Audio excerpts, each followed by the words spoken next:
option, and then you're buying a higher one, right? Yes. You're selling this and you're buying a higher one. Yes, you're right. Yeah, why call it roll then? Like, I get it. No, that's the technical term in trading. Yeah, yeah, got it. Yeah. Got it. Even when you right click on your option position on TOS or any other platform, it will tell you roll or Yeah, close. yeah, No, yeah. I've seen this on others also, and Yeah. I completely get it, but I'm like, yeah, it's just in the single transaction. That's what you're doing. Yep. Yeah. Well, the roles are sorry, go ahead. No, go ahead. Finish your thought, KP. Rolling, one of the reasons to roll is to stay in the market. Stay in the stock and take your position off. That's it. That is the only goal. Because we don't know if the market is going to go straight up or not, right? Always take some money out. That is the best way to trade. Not have bigger losses. Makes sense. Guys, can I take like can I'll take a 1 minute break. I need to get some water, okay? Yeah. I'll be back in a minute.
Yeah, I'm back.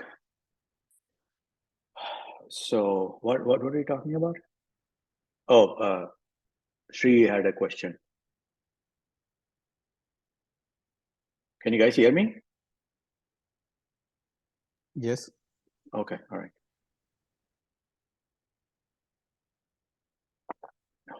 Is he not in line anymore?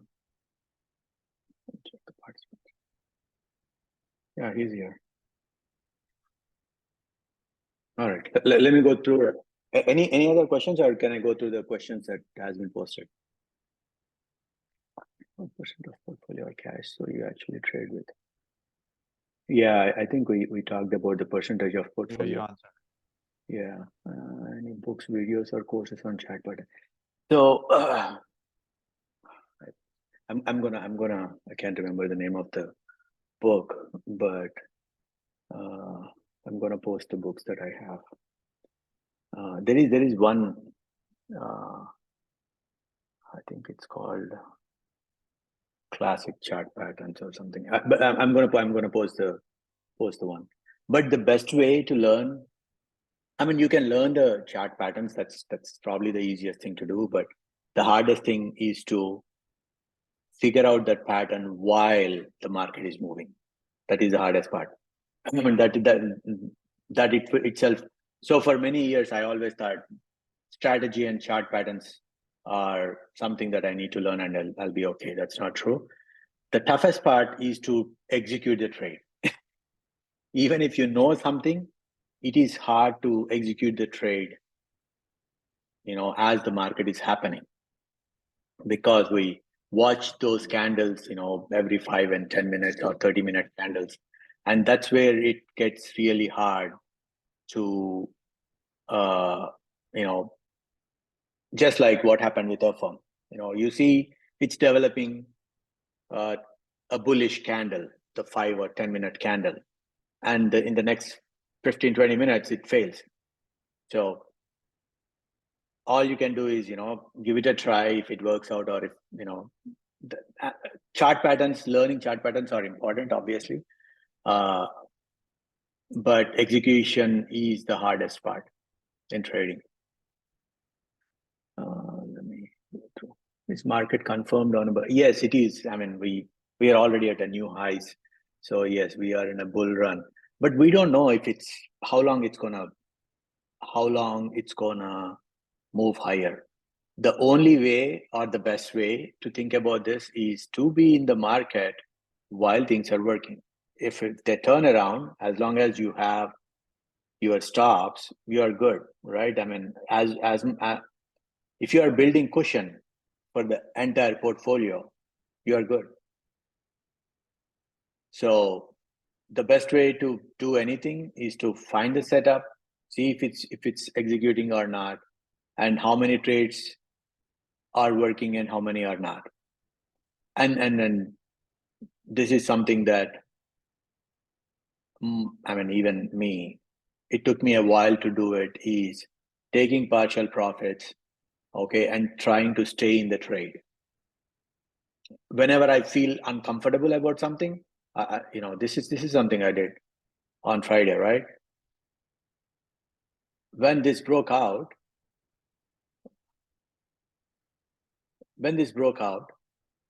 right, it stayed there at 30. Generally, if there is a gap and it moves straight up, that is the most bullish scenario. But it didn't do anywhere. I mean, it opened right there at 30, and it stayed there for a while. And after a while, it started moving lower. That's what happened.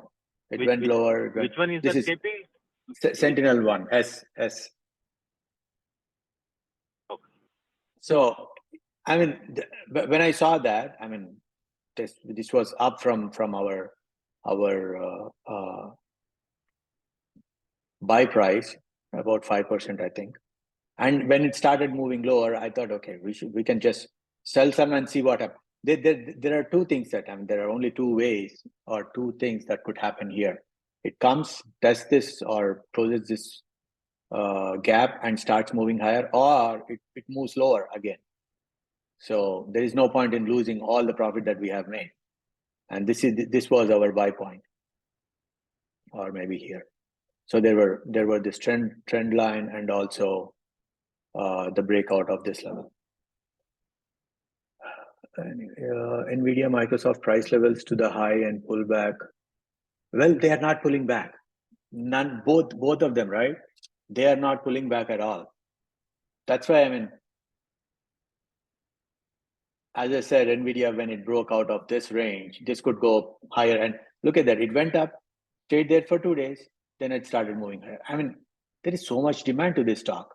And it does feel like, it could end any time. Can we discuss charts and limits for some of the stocks whose earnings are due? Yeah, sure. So, but I mean, can you tell me what those stocks are, or the ones that you would be interested in, Swami? I can look into a few stocks, but if you go back and Nvidia, like how high is it going, KP? Any target, like I know 746 is no longer the target; it's much above that. So, what is the next target? We don't know. We have no clue. We can only do one thing, one move at a time, right? And then this has already moved almost 50%, 45% already, right? So all we can do is it's up 43% from the breakout. So we don't know what happens when it hits 47, 43. Okay, whether it will consolidate sideways or will it pull back. I mean, look at that. That's a 5-day exponential moving. That's all it's testing. It's not even testing 10-day. It's not even testing. I mean, it's so far away from 20-day. Okay. We have no clue. Think about this. I mean, again, this is not technical, but let's say you are a money manager, okay, and you are managing, maybe $100 million, and by end of March, right, end of the quarter, your boss will come to you and he'll ask you what AI stocks do we have? Okay, that's what everybody is buying, right? And if you tell him that we don't own anything, you're out of your job. That's it. So I don't know if you were part of this conversation earlier today. I was saying the same thing happened with Tesla when everybody was talking about what is that? Environmental ESG, right? Everybody wanted to be part of ESG, and there was one pure play. That's Tesla. It is the only pure play that has such big market cap. So for any bigger fund, right, they need higher liquidity. They cannot go into a smaller. That's what's happening with SMCI right now. Everybody wants to be part of it, and it's a very small cap. People are throwing in hundreds of millions of dollars into it. Okay, that's why it's going up like crazy right now. Pure plays are SMCI and NVIDIA, and NVIDIA has 95% of the market share. So if you want to be part of this AI boom, you have to be part of NVIDIA. That's it. There is no other choice. That's why it's going higher. And we don't know how far it is going to go higher. If you go back and look at Tesla during that time, and believe me, I mean, we could have done so much better with Tesla, but I was skeptical too. But the good thing is I was trading options, so I was just rolling it up. So in the first run, right, it went up 376%. And the total move was 558%. Those are crazy numbers. But that's how it is. When you don't have anything else to buy, that's what you're going to buy. And also, this is something I learned from one of the hedge fund managers. I was listening to this guy, and he was saying that I mean that you can see that this year. So at some point, AMD was moving faster than NVIDIA. Okay. But that guy always said that number one stock goes up twice higher than number two stock. That's why you have to be part of number one. So I watch this all the time. So NVIDIA year to date is 45.66%. AMD is 17%. What happened to AMD? Everybody thought AMD is the underdog, and it's only 270 billion, and it should go up much higher, but it isn't. That's because everybody wants to be in the biggest leader. And I think we talked about this in terms of Tesla.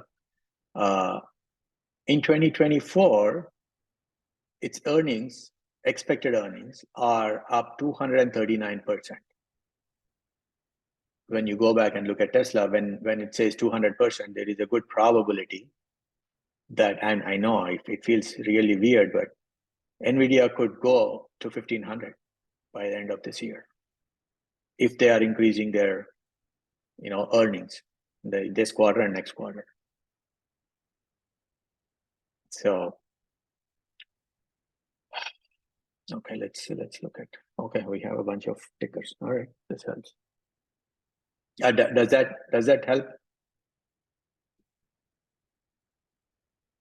Yes. And the same is the case for Microsoft? Yeah, well, I mean, Microsoft does not have that kind of earnings. Again, Microsoft is not the only one, right? So, but they are in mega cap. Microsoft is taking advantage of AI than anybody else right now. I mean, people are talking about Copilot, they are making a lot of money with Copilot. So yeah, it's only, they're saying 18%, 15%. But the PE is 37. right? I mean, for Microsoft, PE 37 means they are expecting much bigger move than what the market, the people who are buying, they're expecting this EPS to move much higher. Generally, this trades in 20s.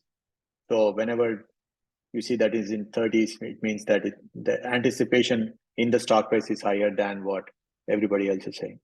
Sam Altman, yeah, I saw that news about WhatsApp, but he can't. Yes, he's KP, even he's creating a consortium, right? And Apple, Yeah, Microsoft, Google, they're yeah. all part of it. Meta. So that eye-catching number, man. This is 7 trillion. Even if he can do like 1 trillion, that's huge number. I don't think he can. No, I know. Even if he Yeah. gets like few hundred billion dollars, I mean, there's still AI phobia will still continue. Yeah. Whenever I see news like this, I'm scared, man. I mean, Yeah. see, this is where the tops happen. When everybody is No, afraid they're same gonna thing. miss it. When I hear someone recommending a stock in CNBC or what is that money guy, Jim Cramer. Mad money. Yeah. Yeah, Mad Money. Yeah, that's when I sell. Yeah. So yeah, I mean, Microsoft. I mean, as long as it moves higher, in Microsoft, for me, the best way to trade is options, and I'm watching it every day. We had a disaster move on earnings, but it recaptured all of it in 1, 2, 3, 4, 5 days, and it started breaking out again above 415. It means that there is a very. I was looking at it. The smallest move that it could do is around 428 and 437. I mean, that's why I have that. What was the trade we have? 420, 450. So we'll see where it goes. For stocks like Microsoft and Amazon, you don't really have to be, invest a big amount of money in it. You can just do the options if you are comfortable with the options, obviously. And the other way to look at this one is if we had another few months of big move, the swing low and swing high, that's for 445 and 464. So we'll see. All right. How do you determine a pullback buy for performing stock? So I used to do, this year I'm doing it a little different. I am looking at each and every, now I have a bunch of stocks that I'm watching every day. And for those stocks, I want to look at what's happening with that. So generally the pullback buy is either into the moving averages. The best one is to the 20-day moving average. If it comes to the 20-day, the pullback buy is it tests a moving average and bounces really fast. Okay, if it does not bounce, you shouldn't be in it at all. Okay, the idea of any support is that the investors are getting in and scooping it up. They are waiting for any pullback at all. Okay, that's what these moving averages are. So when you say a 20-day moving average, what does that mean? When a stock touches the 20-day moving average, it means that that's the average price of the last 1 month or 20 trading days. So on any pullback, when big institutions are coming in and scooping up the stocks, that's what you are looking for. As soon as it tests that one, bounces, you get in. And then most of the time, if you are buying a pullback, your stop could be 2%, 1.5%, because you are buying right at the danger point. Because if it's breaking lower, you are getting out, and you, even with 5% position, you are like losing 0.05%, which is nothing. But if it works out, you could make 5-10% position on that individual stock. So that's a really good reward for the risk that you are taking. and you might get stopped out bunch of times, but it just need to work for 1 or 2 times, and it will have paid all your risk for all those 10. And in this market, looks like all the pullbacks are being bought. So we buy the pullback, right, KP? Yeah. We buy once it starts bouncing off that 20-day moving average, or we buy once it hits the 20-day moving average. What is the buy point? Like how can we be safe there? Wait until it bounces from there? Well, I mean, you have a level, right? You see what is happening at that level. That's it. It's like any support or any resistance. You see what happens at that level. Are you seeing the candles become green and start moving higher or not? Again, we are not worried about how strong the buying is or not, as long as you at any level, right? The idea is you get in that level and see if that level holds or not. Okay, if you have 1% stop from that level, you are good. I mean, if a stock goes down by 1% after hitting your level, it means that your thesis is wrong. You get out. That's it. I mean, thinking in terms of risk, believe me, it will take a long time. It is hard. I mean, it was hard for me. Every time I lose on a trade, like what happened for us on Affirm, I used to think to get into the next trade. I mean, I used to think twice because I lost money already. But based on what has happened so far this year, there is a higher probability that your next trade could be a winner because there are very few losers this year. But when that changes, we are going to change our criteria. Going back to Affirm there, right there, since you spoke about it, sorry, is it making bullish signs? It was on that day.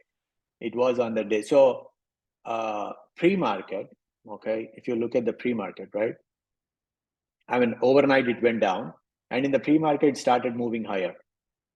And as soon as it started moving above the first 5-minute high, or in fact, even if you look at the first 5 minute, right, that is a really bullish candle.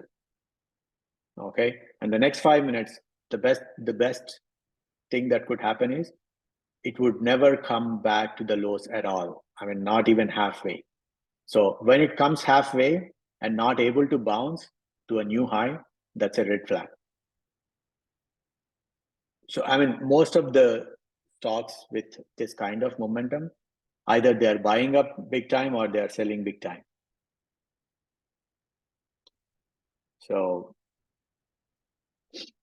that's what that is. Okay, that's about the pullback. I mean, the other way to think about the pullback is I wanted to talk about, which we did not do, obviously.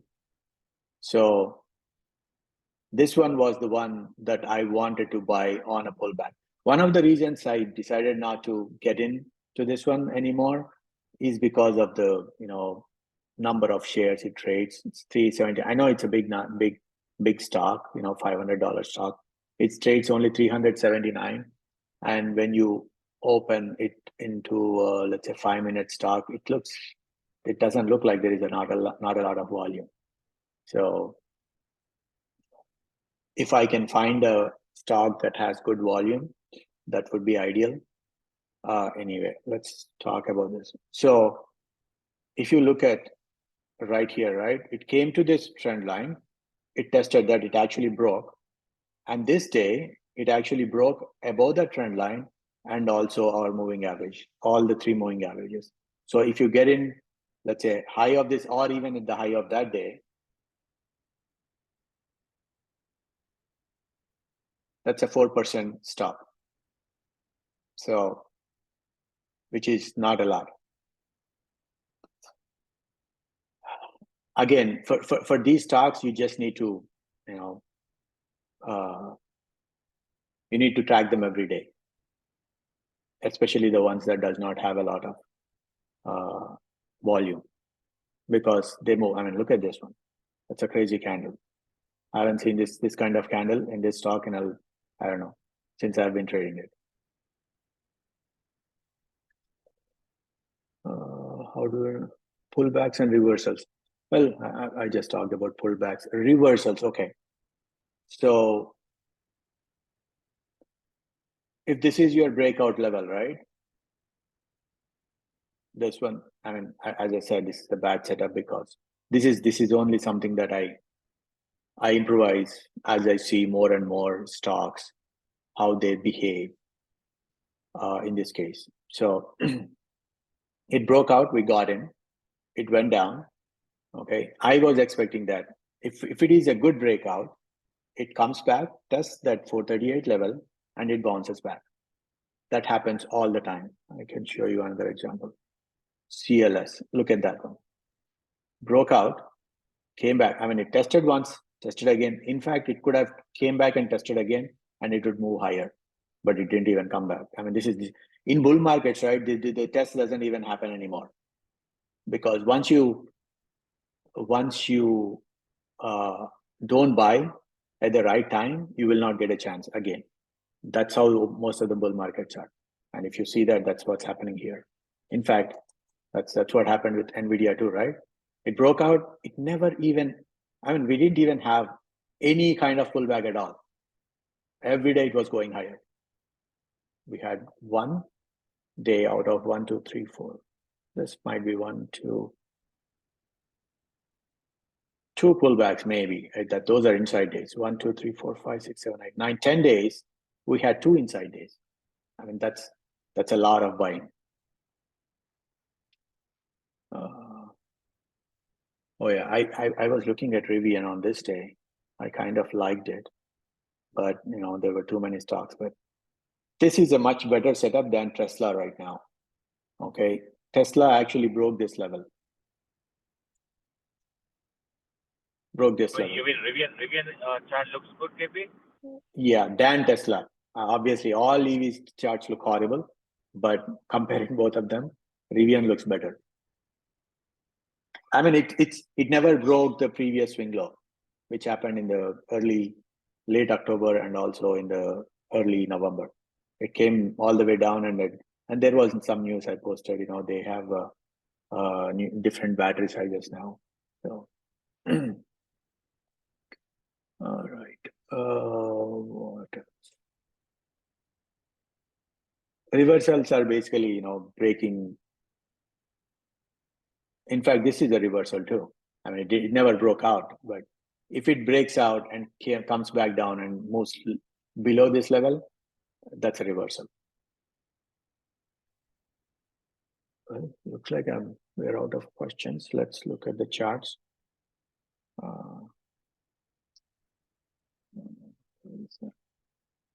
Chart. Okay. All right, we have a bunch of charts to go through. All right. Zscaler still looks amazing. I mean, we have crowd and Zscaler. I mean, I know we did trade Zscaler around here and I think around here. I can't even remember, but I mean that was the best time. And yeah, I mean, this would have been a monster winner, but at that time I was taking it's 47% since it broke up. So at that time we did not have a lot of winners. So that's another thing that I do. When I have more losers than winners, okay, I would want to take profits because I don't want to, as a portfolio as a whole, I don't want to dig deeper. You know, lose money in the ones that we are losing and also in the ones that are making money. You don't want that as break even either.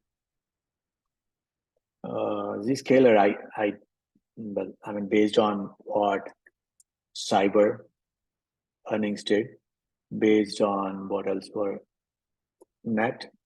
Okay, based on this, looks like, you know, it could do better. But generally, I always trim before earnings, you know. But I think this 227, let's see how far it is. That's about 12%.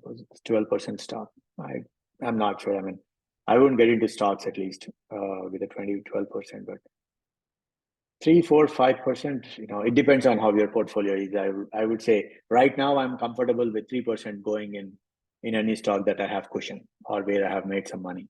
So Crowd has done really well this year, and this was the break. In fact, actually, this is where you could have bought or on this day. I don't think we did either of them. I think I bought over here while it tested the 10-day. This is where we bought, and we sold into this one again. We bought as it was coming. See, when you look at the price action for this one, right? It isn't even coming down much. I mean, during this period, 12.18 to 1.3. Let's look at QQQ.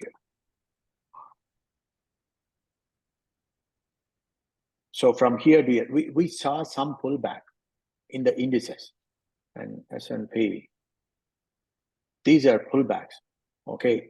When compared to Crowd, this did not really pull back much at all. When was that? So like, yeah, right there. We had like 2-day pullback. Is that? Yeah. And it started moving higher. This started moving higher much before than the indices did. Anyways, this never get and if you look at the move, you would expect some kind of pullback, at least to 50-day. These are exponential moving average. They move really fast, but a 50-day would have been amazing. And how much did it move since the breakout? 54%. And how much pullback did we have? 8%. It's not a pullback at all, or not enough pullback. So anyways, it's looking good. I think we missed Dash. I've been watching. I mean, I can be part of everything. Dash would have been an amazing trade to get into. In fact, I have this in my list, but I never bought it. That happens for certain stocks.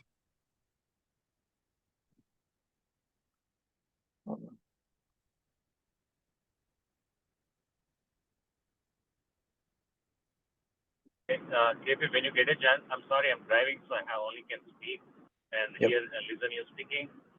When you get a chance, when you cover all the charts, right? Last one, can you cover net? Like, is it okay to buy that, after it fills the gap, Yeah, I'll talk about it. Yeah, sure. So, yeah, looks like this 93 would have been a great buy point. As it pulling back, it's coming to the 50-day. Okay, it's coming to, this is the one that I was talking about. It broke out, came back, tested, and it started moving higher. Okay, that's buying at the danger point. You buy at 93, if you have your stop at, let's say, 91.50, or even if you're buying at 93.50, you put 2% stop. If it breaks that 92.50, it's breaking these supports and also breaking the 50-day moving average. And what is this high? 92.61, right? I mean, it has to stay above 92.50 for it to. And but it's pulling back, right? See, if you saw last week, it went to 116, and then actually closed like 107, down. So I'm not talking about net. I'm talking about Dash right now. DoorDash. Oh, okay. I'm so sorry. Yeah. I'm talking about DoorDash. So yeah, I mean, this would have been a very, very good one, but again, we didn't buy it. And this would have been an ideal point while it's moving higher. What's next? Sharp, you have that 104. I mean, it consolidated enough. In my opinion, this has consolidated enough. Again, earnings is always a gamble. If you have, big cushion, even, if you have bought this breakout, and if I have more than 6 to 8% cushion, I wouldn't mind going, 60 or 50% of my position. This is 21%. So yeah. And also I always watch what its competitors are doing with their earnings. Amazon is one of them. It's doing good. Look at Walmart, it's doing good. So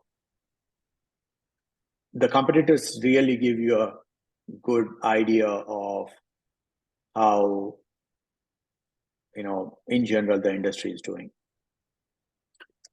Okay, Workday. Yeah, as I posted, this one is probably a good one. I mean, we have so many stocks right now. I mean, this hasn't happened in 2 years to buy. I was talking to a friend and I was telling him that some industries are, obviously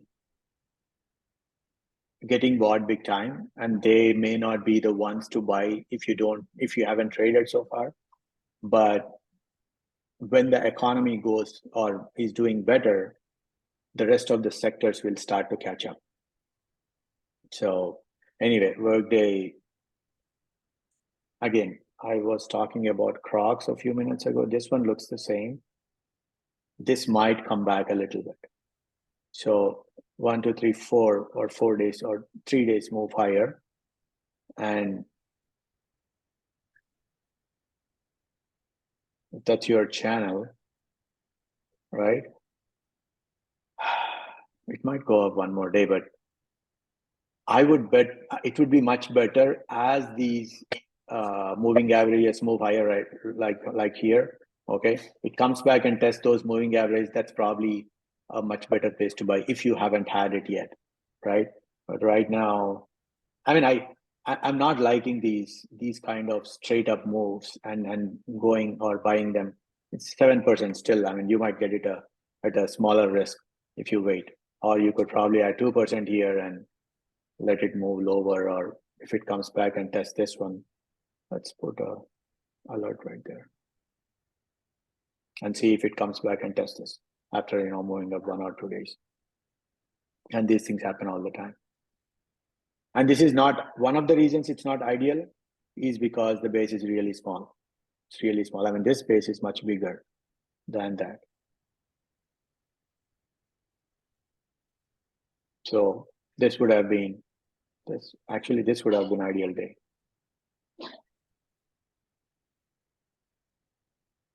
This is better than this point because again, it went straight up and it consolidated. This consolidation can be a little bit lower, but if it cannot consolidate or if it does not have a bigger move lower, it means that there is a lot more strength. So this is a better day than to buy this day.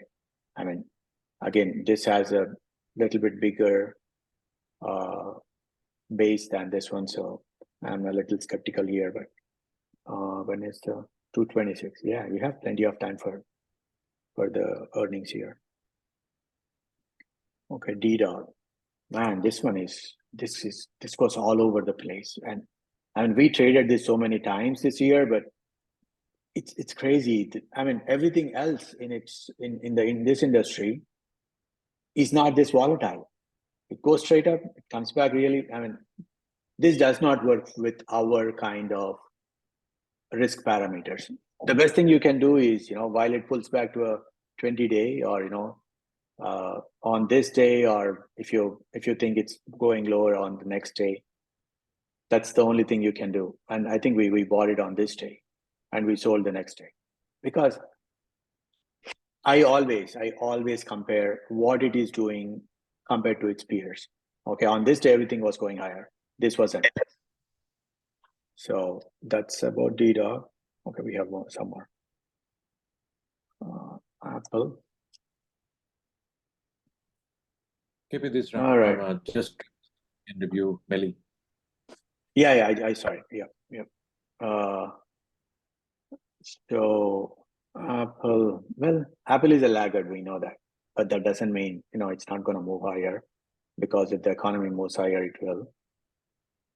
But stocks wise, I don't think Apple is a good one right now. I mean, if you want a longer term swing move, Apple may not do better. I mean, so far with the price action, yeah, it doesn't feel like it's going to do better. But if it breaks, as I told in the group that a few days ago, I'm looking for that 190.45. Let's move it a little higher. That's right at the 50-day. If it breaks that 50-day, right, we will see some buying power. But there is a high probability that it's going to here or probably 197. But again, the reason for options is even if it goes to 197, that's 4% move. I mean, it's not worth trying this trade if you are using your capital. There are so many better stocks out there. Google, well, I think we still have some Google. But as I said, when it got into this gap, again, these are short-term trading techniques. Whenever it gets into a gap, it could go here. So that's why I have the alert there. So it's our target is 151. We don't know what happens after 151. One thing I always look for is if it rejects here, that does not mean it's going to go all the way here, because there is not a lot of volume, even in this case, right? Even in this area, we have 1, 2, 3, 4, probably 5 days of volume. When there is not a lot of volume, this is something that I have learned trading futures, is that you will end up seeing a lot more candles in this area. It means a lot more consolidation. So if it consolidates here well, and these moving averages catch up, and if it breaks 151, that would be a much better buy or an add. Again, I know all these AI stocks, anybody who has done anything in AI, they're doing pretty good right now. I think we did a trade here. We bought in this one as it broke 50-day here, and we sold into this one. So again, there are so many better trades out there. Meta right now, see what they're doing when Apple started their dividend, it went up really, really high, because a lot more funds or a lot more dividend focused funds, they want to be part of this. So the dividend growth stocks have a pool of investors who are always interested in. I mean, I think Warren Buffett started getting into Apple once they started giving out the dividend. That could happen with Meta too. And I know everybody, I mean, we have been saying that it went up too much, but you should also look at why it did so much. So revenues were up 40%. That's crazy. 40% revenue. It's $1 trillion company. Okay, the revenues are going up 40%. Earnings, 200%, 168%. And we are not talking about pennies. These are real dollars, big numbers, right? I mean, this tells you that a lot of people have missed, including us, of course, have missed not only this move, but the new growth. So there is a talk. I mean, I always read about why market wants to buy up a stock so much. There is a possibility that, and also we don't always go to the earnings call. There is a possibility that it's not just a social media anymore. Look at this. Snap got murdered. Okay. What was the other one? Pins. Okay. If it were just a social media, this is it, right? And Google. What do you see from among all this? They all rely on advertising. They all did worse. This did better. And they said that they are using AI and it's helping them a lot. If Google really loses its share, I mean, it doesn't have to lose a lot, even if it's used 10, 15% of its share because of the search, whoever taking that share will be given much more premium than its peers. So anybody who has been advertising in Snap or Fins or Google, if they are all coming to Meta, this move is nothing.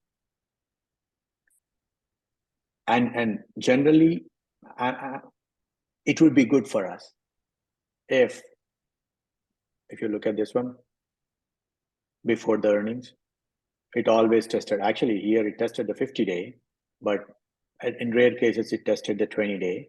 Okay, here it's only tested 10-day. So if if the stock, I'm assuming that's what it's going to happen, as it moves sideways, these moving averages will catch up, and then we could see another move. And that could happen in a few days or a few weeks. And the worst case would be it would break down. Okay, if there is a pullback in the market, it could break down and we'll be out.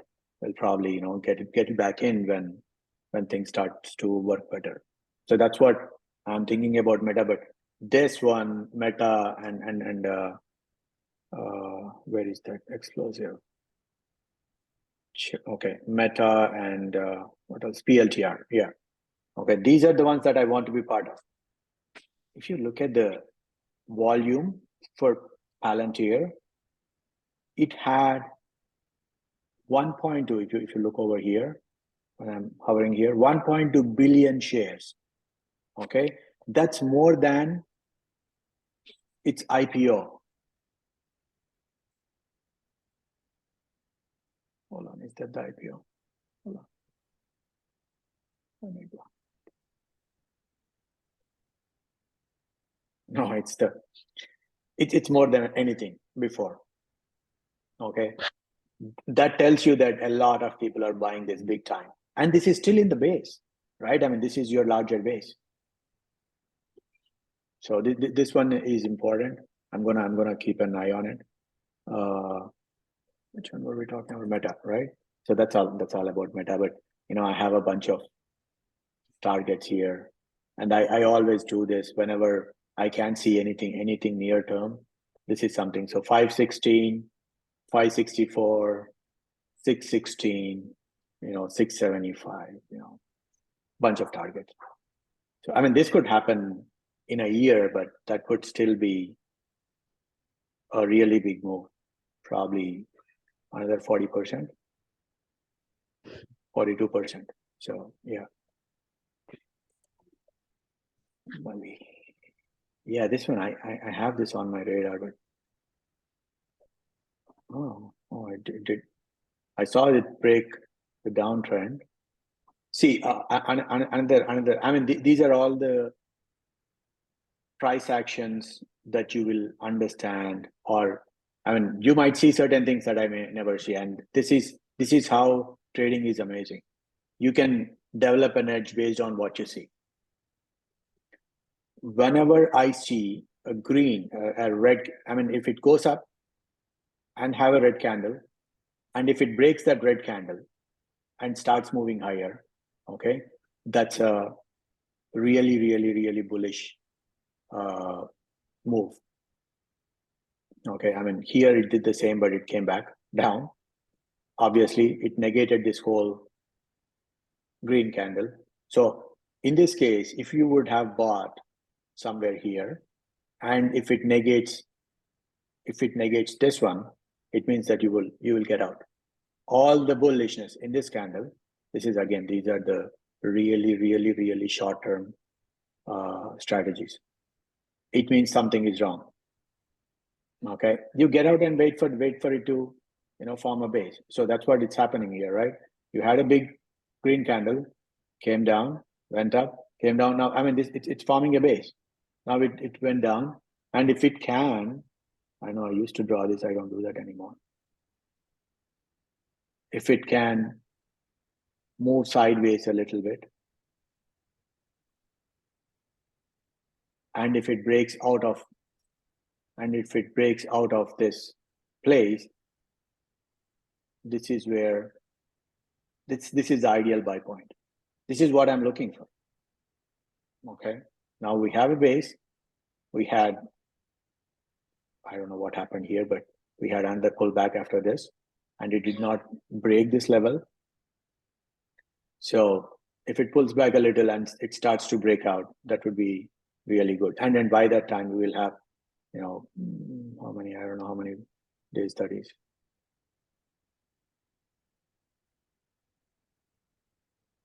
Let's see. That's about 15 bars. So that's 3 weeks.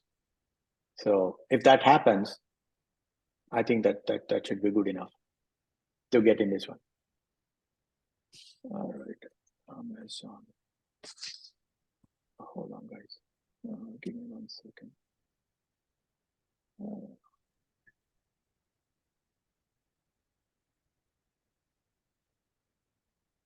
Yeah, okay, let me finish it. So Amazon, actually, we just bought this. So it just started moving higher. We have a small stop here below this 167 level. So, and then, the moving average is still catching up. This is really bullish because it didn't even wait for the moving average to catch up and it started breaking up. So there could be two stops. If it breaks 170 or the low of this day, we can get out with half the position. Put that down. This is what I'm doing all day. Putting in the hold on, guys.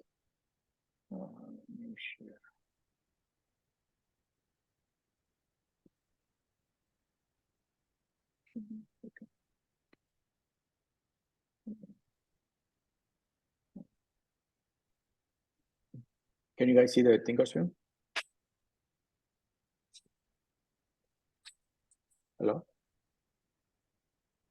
Yeah, we are able to see, KP. Yeah. All right. Yes. Yeah, I had to close something. So anyway, so we can have a stop below this one. As I was saying, right? The big candle, when you see a breakout, and if that reverses, it means something is wrong, obviously, right? I mean, you have all these buyers, they are all negated the same day or the next day or in the next couple of days. And you wait for it to form a bigger base. So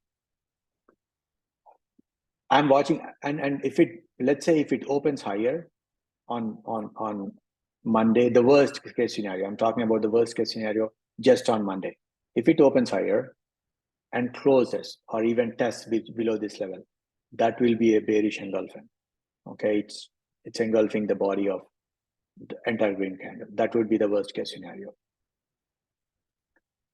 Okay, that's Amazon, Melly. I think we covered everything. Oh yeah, net. All right. So for net, let's see how much of a move it has made from here. It's a 33. I mean, 33% move is ridiculous. It doesn't matter how many clients they got recently, but that's a big move. However, I mean, this is obviously a character change. You had this big base. I would probably, the best thing to do for now is to just watch it. What's happening day to day, every day. And it could form a very small base, or, let's do, yeah, this could form a really small base and start to move higher. And this 65-minute chart is really helping me a lot. Well, the reason 65 is in six candles, you will have the whole day. That's the only reason. I mean, I used to have hourly charts, but because I want to know where it closed by the end of the day, this is a better way looking at a smaller time frame, but also look at where it closed on that day. So that's why 65-minute chart, and I got this from one of the traders and it made sense to me. So yeah, we'll see what happens. I mean, this is definitely should be on our radar, but the longer consolidation is better, obviously. And even on the hourly, right? These are obviously 10-hour moving average, and this is 20-hour moving average. So if it catches up, that would be a good place. And see, gaps are hard to trade.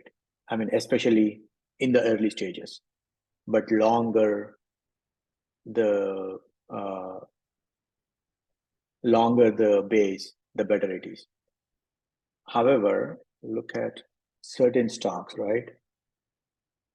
Chipotle popped here, right? And the next 2 days, it is in the top half of what happened, okay? And if it stays there and breaks out, that is the best case scenario. And for some of them, it just, It starts here and the next day it starts moving higher. That's it.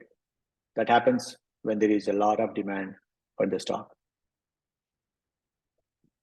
We have Chipotle here too. Let's see what else we have here. Yeah, I may not be buying this. It's too volatile. I'm not buying this one either. Not right now. Now this is the one that I was looking at. You had a gap. The next day it moved higher. The next day it moving higher. There is no base for it. There won't be any base for it. So if you're buying something like this, you buy and you have a stop right there. That would be a 4% stop. That's it. Now on an hourly chart, it did test the 10-hour moving average, and it is in fact staying above. For most of the time, it is staying above the 5 EMA. So when it's doing that, it means that people are buying any kind of pullback. I mean, they are. And another thing, this is something that I have learned from the guy on TV. He says that transports are really important. When the transports are doing good, it means that the economy is doing good. That's it. There is no other way of thinking at all. Okay, and when you have two stocks do the same, it's not just one phenomena, it's a phenomena in that industry. All right, guys. I mean, if you don't have any questions, I think I'm going to wrap it up.